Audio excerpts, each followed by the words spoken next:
News 29 Maharashtra.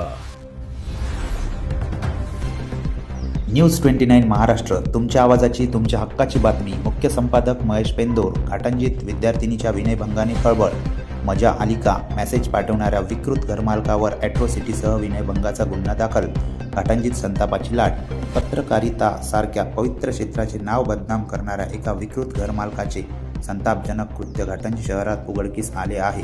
शिक्षणासाठी ग्रामीण भागातून शहरात आलेल्या एका 18 वर्षीय निष्पाप विद्यार्थिनीचा तिच्याच घरमालकाने विनयभंग केल्याची घटना घडली असून या नराधमाने पाठवलेल्या एका किळसवाण्या व्हॉट्सअप मेसेजमुळे त्याचे पाशवी स्वरूप जगासमोर आले आहे.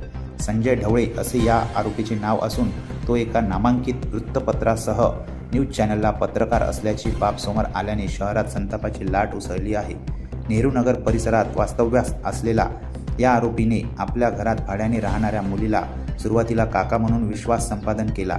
मात्र 13 एप्रिल रोजी रंगकामाचा बहाणा करून त्याने पीडितेला खोलीत बोलावले आणि तिचा असहायतेचा फायदा घेत लज्जास्पद वर्तन केले.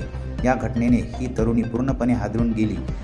आरोपीने तिचा मजा आली का असा मेसेज पाठवून आपल्या विकृतीचा कळस गाठला. नराधम घरमालकाने नंतर माफीचे मेसेज पाठवून प्रकरण दडपण्याचा प्रयत्न केला, पण पीडितेने हिंमत दाखवत आपल्या पालकांना सोबत घेऊन पोलीस ठाण्यात धाव घेतली.